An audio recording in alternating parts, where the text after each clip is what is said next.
Oke, ya, yang belum mana yang belum? Silakan buat dia. Awas. Oke. Semuanya sudah? Ya, silakan. Setelah kita sudah buat bersama-sama ya. Apa yang kamu catat? Ya. Sekarang Ibu harapkan kesepakatan ya keyakinan kelas yang telah kita buat dapat kita terapkan di kita punya kelas.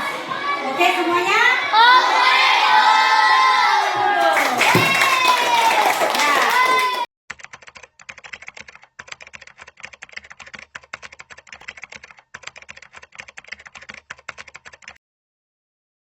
Assalamualaikum warahmatullahi wabarakatuh. Selamat siang semuanya.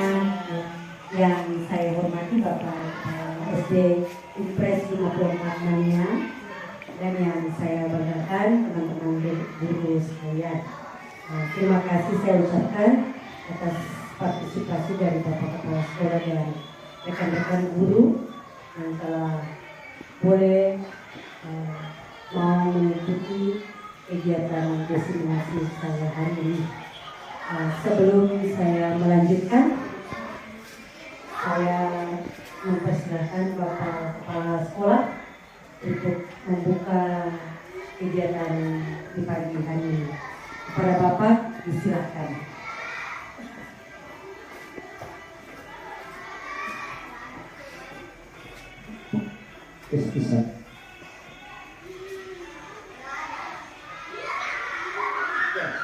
Bismillahirrahmanirrahim.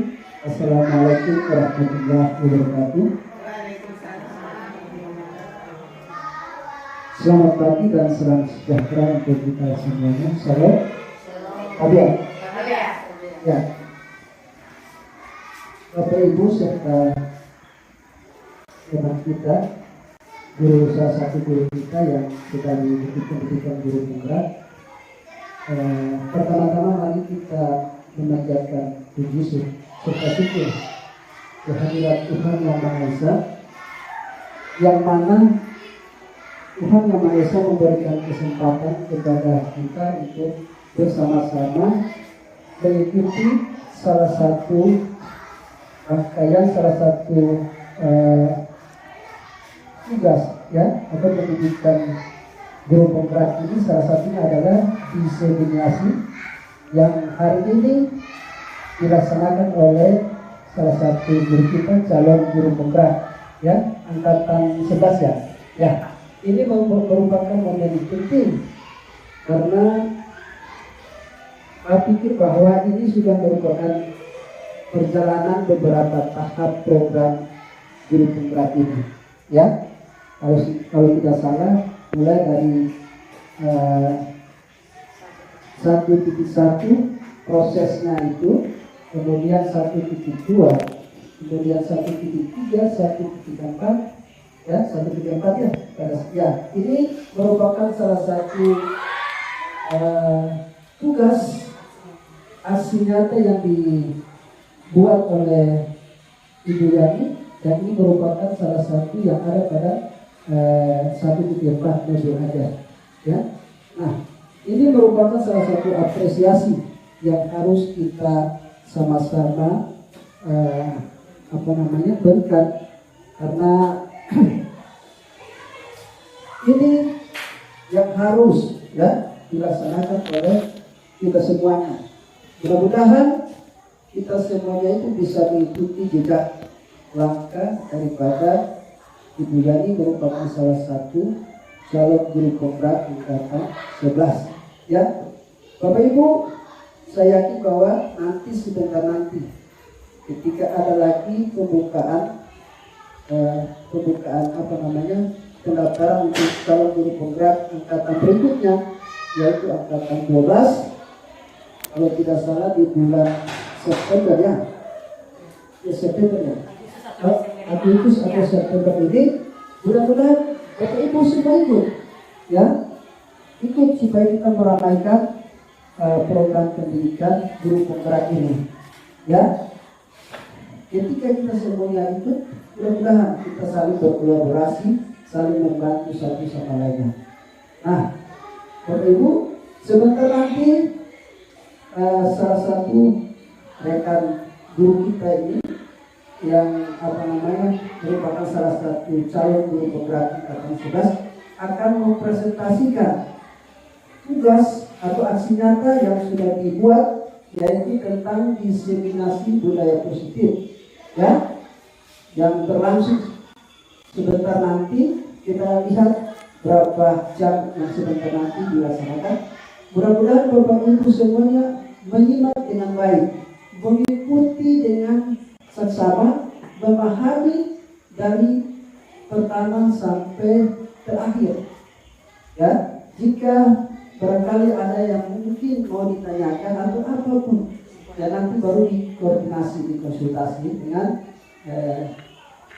ibu yang ya. Tentunya itu yang diharapkan kita semuanya. Nah, mudah-mudahan semuanya dapat mengikutinya dengan baik, ya. Output ilmu yang disampaikan nanti bisa diterapkan, ya, bisa diambil sehingga sebagai batu loncatan untuk Bapak Ibu semuanya untuk mengikuti program guru penggerak nanti ketika Bapak Ibu mendaftar, ya. Barangkali itu saja yang bisa Pak sampaikan di kesempatan pagi hari ini. Mudah-mudahan kita semangat dan sukses terus dalam mengikuti semua program-program yang dilaksanakan. Itu saja yang bisa Pak sampaikan di kesempatan ini. Dengan mengucapkan Bismillahirrahmanirrahim, kegiatan diseminasi budaya positif oleh salah satu calon guru penggerak kita angkatan 11 dibuka secara resmi.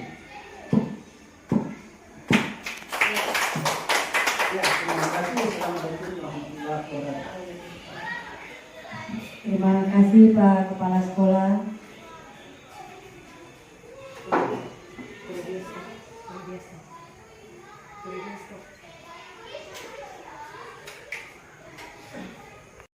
Ya, terima kasih Bapak Kepala Sekolah karena telah membuka kegiatan pagi ini.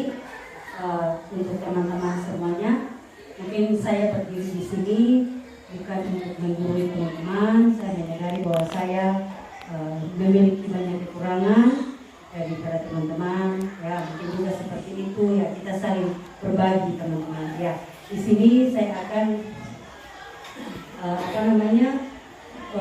membahas kegiatan saya, menerapkan kegiatan yang telah saya dapatkan selama mengikuti kegiatan calon guru penggerak angkatan 11 ini kurang lebih sudah 2 bulan untuk pembuatan diseminasi, ya, atau aksi nyata modul 1.4 tentang budaya positif itu.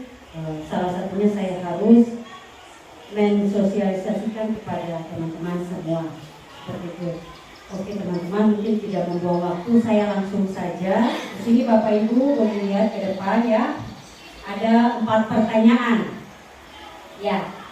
Apakah Bapak atau Ibu setuju bila 1. Pemberian hukuman dapat mendisiplinkan siswa? Bagaimana? Ada yang bisa memberikan pendapat Bapak Ibu? Ya, Bu Sri, silakan. Saya setuju. Oh, Ibu Sri setuju. Oke, mungkin ada yang lain? Saya Ibu. Oh iya, bagaimana Ibu Nur? Kalau menurut saya pemberian hukuman dapat mendisiplinkan siswa itu saya kurang setuju. Bagaimana? Saya kurang setuju. Kurang setuju. Ada yang lain? Ibu Ata? Ya. Kalau menurut saya kurang setuju. Oh, kurang setuju. Ada yang lain? Ya, silakan Ibu Aceh. Kalau untuk saya setuju. Oh, setuju. Oke, nanti baru setelah ini kita lihat, ya, Bapak Ibu, ya, seperti apa. Oke. Saya lanjut. Yang berikutnya adalah poin kedua. Pemberian hadiah meningkatkan prestasi murid. Kita lanjut Bapak Ibu. Apa itu budaya positif? Ya, budaya positif adalah perwujudan dari nilai-nilai atau keyakinan universal yang diterapkan di sekolah. Ya. Ya. Konsep-konsep inti untuk menciptakan budaya positif, Bapak Ibu boleh lihat di depan. Ada beberapa ya Bapak Ibu, kurang lebih ada 7. Yang pertama, perubahan paradigma belajar. Yang kedua, disiplin positif. Yang ketiga, motivasi perilaku manusia. Yang keempat, keyakinan kelas atau keyakinan sekolah. Yang kelima, kebutuhan dasar manusia. Yang keenam, posisi kontrol seorang guru. Yang ketujuh, segitiga restitusi. Ya, jadi ini adalah konsep-konsep inti untuk menciptakan budaya positif Bapak Ibu. Oke, sudah bisa lihat Bapak Ibu di depan? Oke, kita lanjut ya. Oke. Ya, Bapak Ibu boleh lihat. Boleh Bapak Ibu semua mengangkat tangan kanan. Ya, tangan kanan diangkat, lalu dikepal. Ya. Ya. Judulnya cobalah buka. Ya, Bapak Ibu. Anda dan teman Anda akan melakukan kegiatan cobalah buka. Anda adalah A. Tugas Anda adalah mengepalkan salah satu tangan Anda. Coba Anda bayangkan bahwa Anda menyimpan sesuatu yang sangat berharga di dalam kepalan tangan Anda. Anda perlu menjaga benda tersebut sekuat tenaga agar karena begitu pentingnya untuk kebutuhan kehidupan Anda. Ya. Tugas B atau rekan, ya kita punya rekan, teman, adalah mencoba dengan segala cara untuk membuka kepalan tangan tadi. Teman Anda B boleh membujuk, menghardik, mengintimidasi, memarahi, menggoda, menggelitik, bahkan menawari Anda dengan uang ya, agar Anda bersedia untuk membuka kepalan tangan Anda itu. Ya Bapak Ibu. Sekarang tinggal Bapak Ibu cermati saja apa yang dimaksud dengan pernyataan di depan sini Bapak Ibu. Oke, genggam ya Bapak Ibu. Jadi kalau kita merasa itu barang berharga, kita akan begitu kerasnya menyimpan dia. Walaupun kita dibujuk, kita diraih dengan uang atau apapun, kita tidak pernah mau membuka kepalan tangan kita itu. Kita tetap mengepal dengan begitu keras. Seperti Bapak itu ya, itu artinya sesuatu yang berharga yang kita simpan. Oke. Ya Bapak Ibu, pergeseran paradigma teori kontrol ya Bapak Ibu dari Dr. William Glasser. Yang pertama itu ilusi guru mengontrol murid. Yang kedua, ilusi bahwa semua penguatan positif, efektif dan bermanfaat. Yang ketiga, ilusi bahwa kritik dan membuat orang merasa bersalah dapat menguatkan karakter. Yang berikut, ilusi bahwa orang dewasa memiliki hak untuk memaksa. Itu ya Bapak Ibu, pergeseran paradigma teori kontrol. Ya, sekarang Bapak Ibu, bagaimana seseorang bisa berubah dari paradigma stimulus atau respon kepada pendekatan teori kontrol? Ya Bapak Ibu ada tabel bagian depan ya. Tabel yang pertama adalah stimulus respon, yang kedua adalah teori kontrol. Ya, contohnya ya, realitas kebutuhan kita tuh sama. Teori kontrolnya, kebutuhan kita tuh berbeda, seperti itu. Yang berikut untuk stimulus respon, semua orang melihat hal yang sama. Teori kontrolnya, setiap orang memiliki gambaran yang berbeda. Yang berikut untuk stimulusnya, kita mencoba mengubah orang agar berpandangan sama dengan kita. Untuk teori kontrolnya, kita berusaha memahami pandangan orang lain tentang dunia. Ya, stimulus berikutnya, perilaku buruk dilihat sebagai suatu kesalahan. Teori kontrolnya, semua perilaku memiliki tujuan. Yang berikut, orang lain bisa mengontrol saya. Teorinya, hanya Anda yang bisa mengontrol diri Anda. Saya yang bisa mengontrol diri saya. Seperti itu. Yang berikut untuk stimulusnya, saya bisa mengontrol orang lain. Tapi teorinya, saya tidak bisa mengontrol orang lain. Seperti itu. Berikut untuk stimulus berikutnya, pemaksaan ada pada saat bujukan gagal. Saya ulangi untuk stimulusnya, pemaksaan itu dia ada pada saat bujukan atau rayuan itu dia gagal. Nah, teori kontrolnya, kolaborasi dan konsekuensi ya.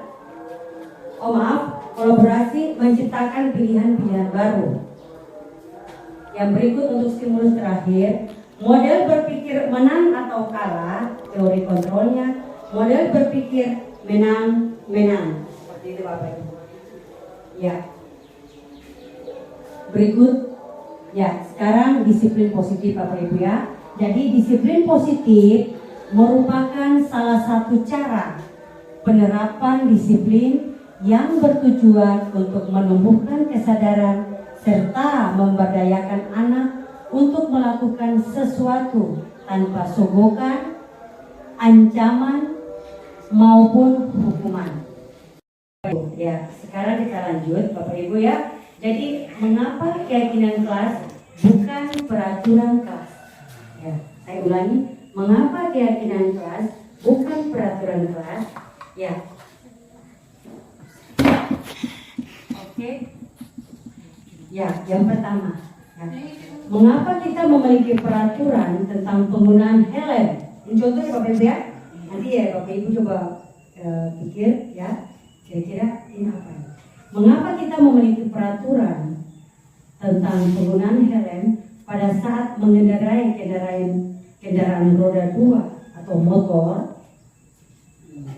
Apa itu? Ya. Yang kedua, mengapa kita memiliki peraturan tentang penggunaan masker dan mencuci tangan setiap saat? Ya. Kalau untuk kita penggunaan helm Bapak Ibu, ya, saat kita mengendarai motor, itu untuk apa Bapak Ibu? Ya, ya, keselamatan. Ya Bapak Ibu ya, keselamatan kita. Oke. Yang berikut yang kedua, mengapa kita memiliki peraturan tentang penggunaan masker dan mencuci tangan? Keselamatan diri sendiri. Ya, keselamatan, kesehatan, ya, seperti itu Bapak Ibu.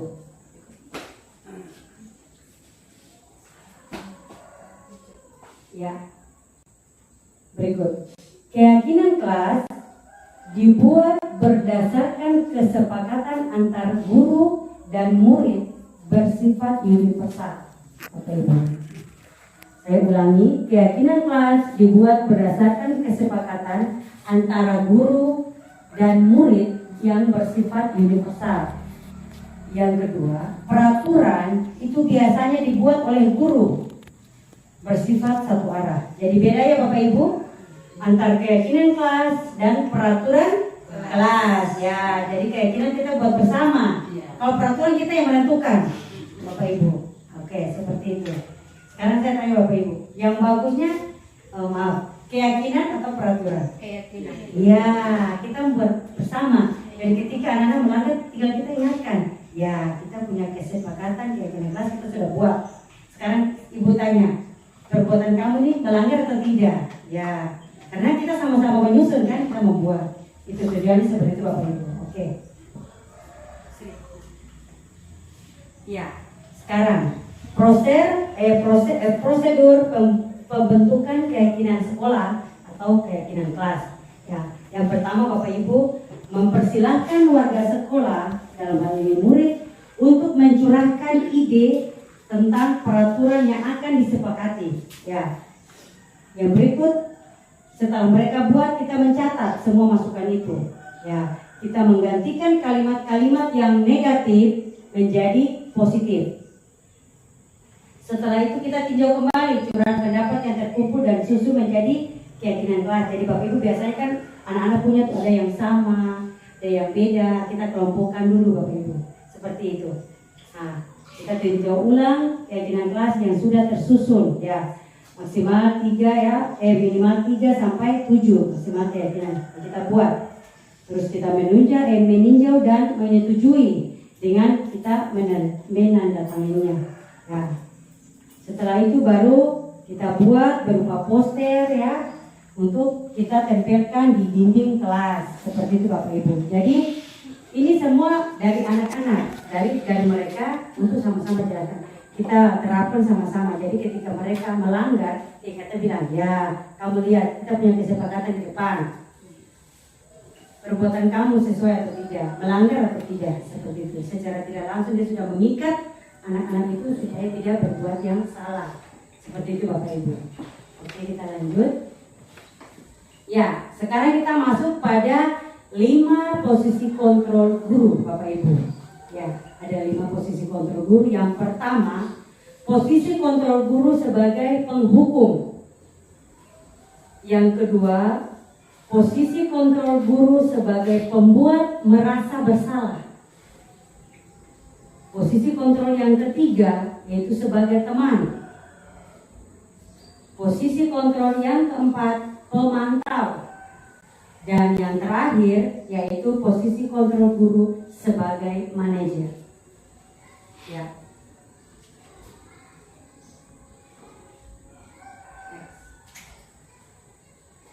Oke, sekarang Bapak Ibu kita masuk pada posisi kontrol yang pertama tadi, penghukum. Ya, penghukum itu diantaranya seperti Bapak Ibu, kita menghardik, kita menunjuk murid, kita berkaca pinggang ya, seperti itu. Kita membentak mereka seperti itu. Nah, terus juga hukuman fisik atau verbal, ya seperti itu Bapak Ibu. Dampaknya apa? Anak itu menjadi penendam. Ya, dia tidak menyukai guru atau mapel-mapel tertentu. Jadi misalnya Bapak Ibu pasti kita semua punya kenangan di masa lalu ketika kita masih sekolah, ada momen-momen yang membuat kita ingat sampai sekarang ketika kita ada buat salah, guru itu dulu pernah begini. Biasanya yang jelek itu kita ingat terus kayak begitu Bapak Ibu. Kita pernah dihukum atau seperti apa? Itu contohnya Bapak Ibu ya. Nah, sekarang kita masuk yang kedua, pembuat merasa bersalah. Ya, itu suara lembut namun mengalahkan siswa. Maaf, suara lembut namun menyalahkan siswa. Ya, berikut guru menyatakan kesalahan pada murid ya. Suara lembut namun menyalahkan murid. Yang berikut guru menyatakan kesalahan pada murid dan guru menderita. Ya, dampaknya apa? Membuat murid itu merasa bersalah, mereka merasa rendah diri dan menarik diri. Ya, seperti itu Bapak Ibu. Oke, berikut posisi kontrol sebagai teman. Iya, posisi. Ya, oke Bapak Ibu. Jadi dari 5 kebutuhan dasar tadi Bapak Ibu ya, yaitu yang pertama bertahan hidup, kasih sayang dan rasa diterima, penguasaan, kebebasan dan kesenangan. Bapak Ibu sudah bisa mengaitkan. Poin pertama saya ulangi satu kali lagi Bapak Ibu. Poin pertama ini masuk di apa coba Bapak Ibu? Kesenangan. Ya, aku senang main kejar-kejaran dengan ibu guru ya, kesenangan. Oke.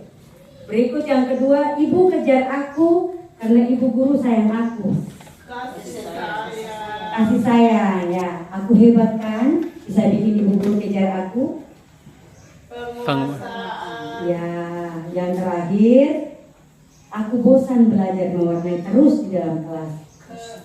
Kebebasan ya Bapak Ibu. Jadi itu adalah 5 kebutuhan dasar manusia yang harus kita penuhi Bapak Ibu. Jadi kita tidak boleh semuanya ini satu, dia semua kita punya kebutuhan tuh kelima-limanya ini harus terpenuhi seperti itu. Oke. Ya, dunia berkualitas. Sekarang Ibu Guru Ebeta, maaf ya, mohon maaf. kita mau tanya pada teman-teman ya tentang pernyataan di depan ini. Siapakah orang yang paling penting dalam hidup Anda? Ya, mungkin ya, Bapak Kepala Sekolah bisa yang pertama Bapak Kepala Sekolah. Ya, silakan Pak. Orang yang paling penting dalam hidup saya adalah istri saya. Istri saya. Oh, Bisa ya? ya.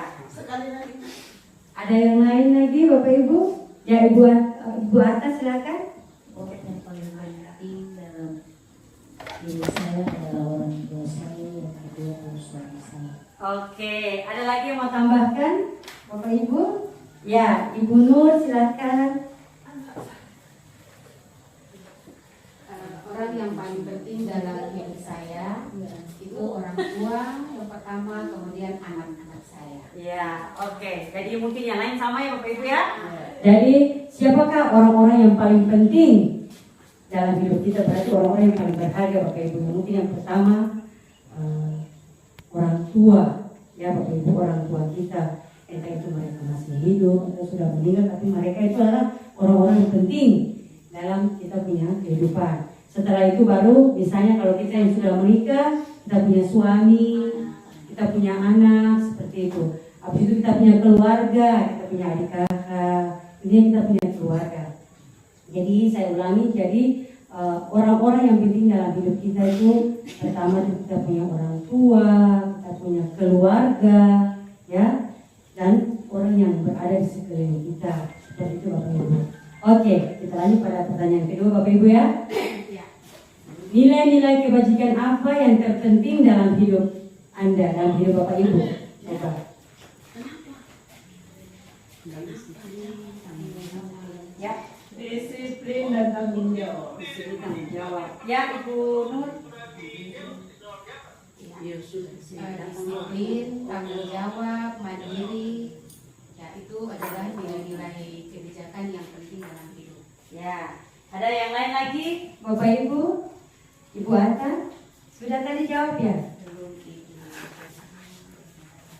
Disiplin, kerjasama, gotong royong, demikian Ibu. Oke. Ada lagi?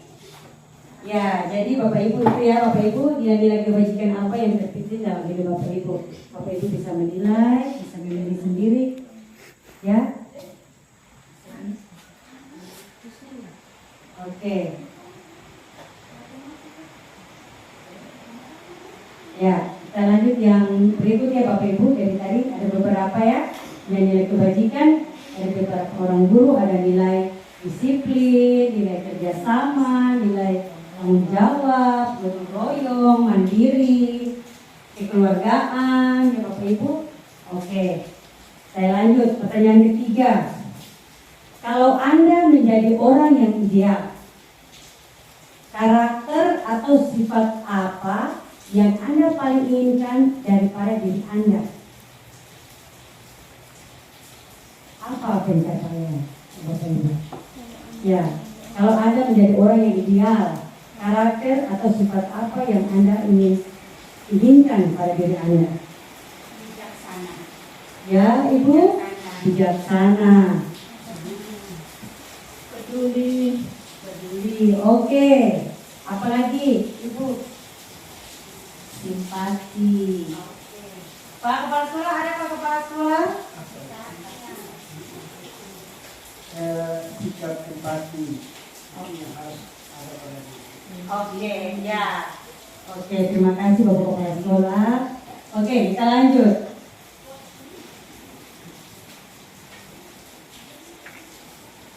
Apa yang Anda sangat banggakan? Atau apa pekerjaan ideal Anda? Nah, Bapak Ibu. Saya ulangi, apa yang yang Anda sangat banggakan? Apa yang kita banggakan? Apa pekerjaan ideal? Ya, guru. Ibu, sama? Oh, sama ya. Oke. Jadi di sini teman-teman menjawab guru. Pak Kepala Sekolah ada yang lain? Iya, Bapak Kepala Sekolah. Oke, jabatan tambahan ya. Oke, lebih tingkat dari guru. Oke. Berikut. Ceritakan bagian perjalanan hidup Anda di mana Anda merasa itulah titik puncak Anda yang paling berharga dalam hidup Anda. Bapak Ibu, kalau saya, nanti saya juga salah satu teman ya, mungkin bisa berpendapat. Kalau saya untuk pengalaman hidup ya, dimana merasa itulah titik puncak hidup, apa yang paling bermakna dalam hidup Anda ya? Ibu-ibu berikan tepuk tangan dulu. Ya. Terima kasih Ibu Tiani yang telah memberikan diseminasi yang luar biasa. Nah, tentunya apa yang disampaikan di siang hari ini, Bapak Ibu bisa menangkap, Bapak Ibu bisa mencermati dengan baik, kami mengambil nilai-nilai yang bermakna tadi sehingga bisa diterapkan di masing-masing kelas ya. Nah, tentunya apa yang diterapkan salah satunya adalah disiplin itu. Kemudian disiplin positif itu yang harus diterapkan, yang harus dibiasakan oleh anak-anak kita sehingga anak-anak itu bisa ada disiplin positif. Kemudian Bapak Ibu juga harus menerapkan keyakinan kelas ya, yang sudah disepakati bersama ya Pak tahun ajaran baru yang kemarin ya antara Bapak Ibu beserta anak-anak tadi, sehingga keyakinan kelas itu terus berkelanjutan ya.